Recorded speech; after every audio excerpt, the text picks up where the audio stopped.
22-year-old playing for the Houston Dynamo, has set a career best in goals this season with 5. He's got 7 assists, which matches his best ever in an MLS season when he played for the Philadelphia Union. I expect him to break that in the last 6 games of this season. He played in all of the Gold Cup games for us this summer. He got called into this camp as well. Really excited to have him on the show. Jack McGlynn, everybody. Hey, guys. Thank you for having me. Hey, Jack. I know you're fresh off of a meeting, so I'm sure you got a lot of other things that you're thinking about. We appreciate your time.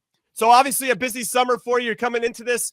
What are you doing in this camp in particular, trying to think about coming into these games where you feel like, okay, I need to do X, Y, and Z to make sure that I'm cemented my status with Mauricio Pochettino and this team moving forward?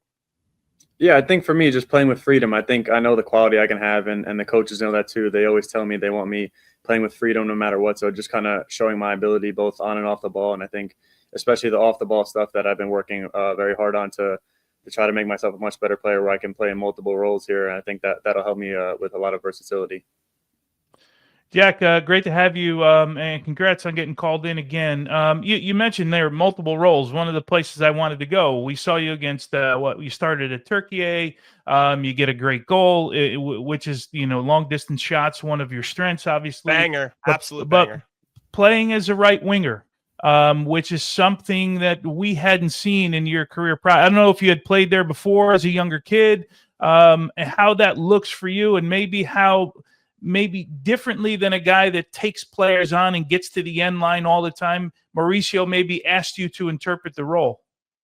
Yeah, it was definitely different. I'd never played there before, so kind of when I found out I was playing there, it was a bit of a change for me. But I think I liked it. I think it kind of gave me like a different way to look at the game. And I think, I'm not the kind of guy that's going to always go one-on-one, take people on with speed. But I think when I cut in on my left, I can make a lot of dangerous passes, whether it's shooting, crossing, playing in behind, or just connecting the game. I think I did that pretty well. So it's definitely different than playing in the middle where I'm used to, but I'm good with either spot. Jack, I've seen you grow from the Philadelphia Union all the way to where you are now with the Dynamo and the USMNT national team. But I'm curious, where do you think you've grown the most since you've left the Union to now? Obviously getting a taste of international football with Pochettino and top players, and you're obviously excelling, but where do you think you've grown the most? Yeah, I think my role is a lot different in Houston than it was in Philly. I'm more of like an inverted 10, so it's different than a left shuttler. So I think pressing wise, like I feel like I've gotten a lot better at that, whether it's getting out to the fullback, making him play long, or just kind of pressing and reading cues on how to press a fullback. I did that a lot differently in Philly than in Houston. So I think I've improved a lot with that. But I think also the game's kind of slowed down for me now. I think whether I'm getting the ball in the pocket or on a half turn, I think I'm able to do that a lot better and pick a final pass out this year than I was in previous years.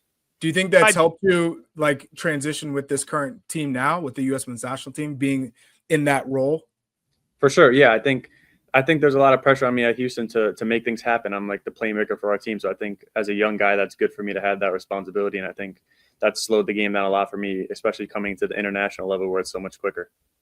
Yeah, I was going to kind of piggyback off of what Chuck asked. 2 of my former World Cup teammates are your coaches over in Houston with Ben Olsen and Josh Wolf. Is there any insights that you're getting from them specifically about how to have success at the international level, given their own international experience? Yeah, definitely. There's a lot of cues that they're always giving me, whether it's on or off the field, just always they want me to be positional, kind of be patient. I'm a guy who always wants the ball, so I kind of look to get on it wherever, but they want me to kind of stay positional. They know that players, especially here at the international level, have quality to play through the lines and find me, whether I'm playing higher or as a deeper playmaker. So it's kind of always finding that spot where I'm not pushing myself out of position to get the ball. That's what they've kind of taught me. Jimmy mentioned that you're having statistically your best year, right? And his expectations that all of ours is that it'll get better from here. But do you put like a number on this thing? Like, hey, I need to be here. If I'm going to be a playmaker, that means I need to be involved in goals somehow, some way, right? Is there a number in your head maybe that you say, okay, this is where I got to reach every year? Yeah, I think going into the year, I thought I would be playing deeper. So it wasn't really like my main thing was scoring and assisting, but now that I'm higher, I think probably 15 is a reasonable number for a playmaker. I think that'll be good enough. We're obviously making a playoff push, so I need to contribute a lot more than I was before. But I think there's been some games where I could definitely contribute more. But I think this year it's been good for me. But I know there's a lot more to come. Jack, the stat that stands out to me the most is your key passes, which means you anticipate your vision's been spot on and you're able to execute. And whether that player does something with it or not, I think that's where you've really grown. But I'm curious, in terms of MLS, right? The league is, you've seen it continue to get better and more competitive, but where is your heart set on your next step? Do you want to go to Europe? Do you want to see how far you can go and the highest level you can play? And of course, I'm sure you've talked to Paxten, you've talked to Bedoya, some of the guys that have played in Europe. Where is your heart in terms of Europe versus MLS? Yeah, of course. I want to go to Europe eventually and test myself and play at the highest level I can. I think I have the quality to do so, and I want to play as far as that can take me. But yeah, obviously focused on Houston now. I did resign there, so I'm focused on what the next couple of years there, just kind of keep developing, being the guy there, being the guy that will lead us. But yeah, I want to take myself to Europe and see how far I can get there. All right, Jack, we got a question from one of our commenters, from Adam G. He says, how did Jack feel about playing with so many attacking midfielders at the Gold Cup? Because Malik, Diego Luna, Malik Tillman, that is, you guys all want to kind of occupy the same space so that you can turn and run at the back fours. Yeah, I think it worked out well. I think in the games that we played together, we combined well. I think we created a good amount of chances between each other.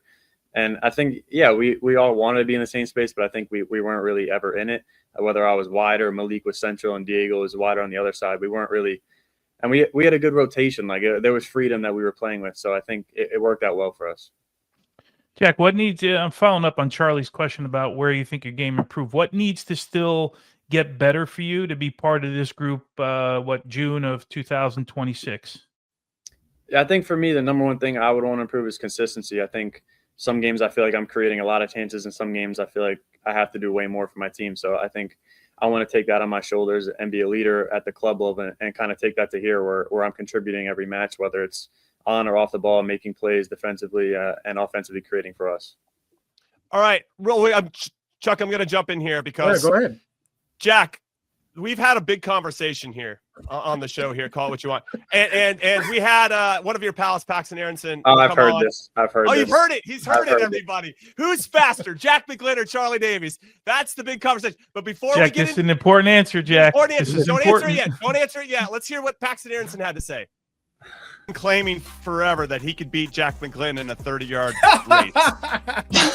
and so given that you spent the summer with Jack McGlynn, who do you think would win in a race between Charlie Davies? We're talking 20 yards. 20 yards. Yeah, I'm giving it to Charlie. I always Jack's my best friend. He'll probably send me to this later.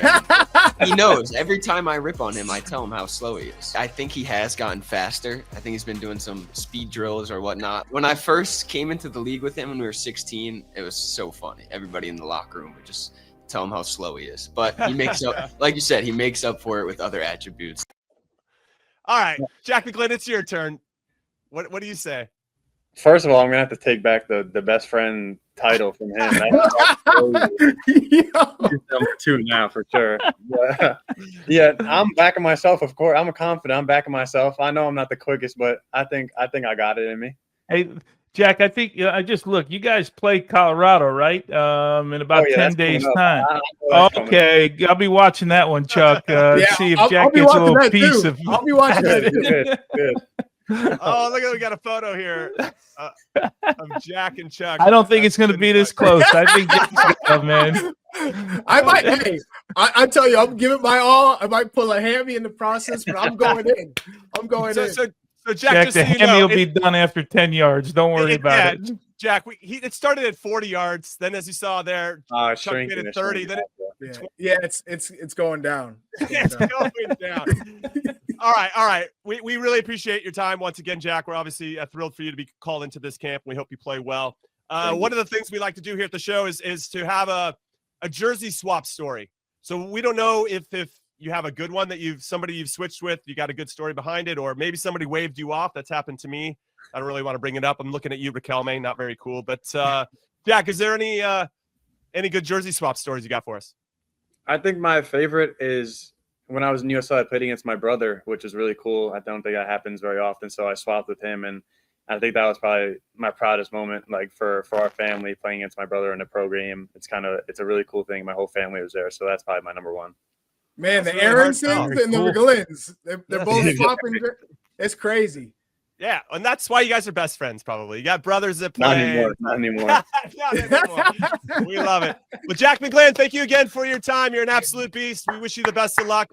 And yeah, we'll see how these games go. And hopefully Thank you'll you, be guys. called into future camps. All right, Jack McGlynn, everyone. And good luck in the Well playoffs. done. Houston Dynamo got some work to do. Yes, sir. There we We'll go. get there.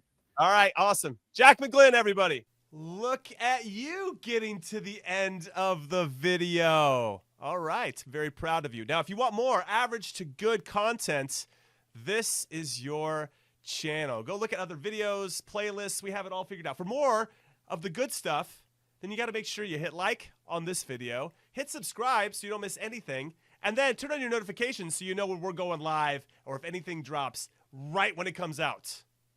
We'd really appreciate it. See you next time.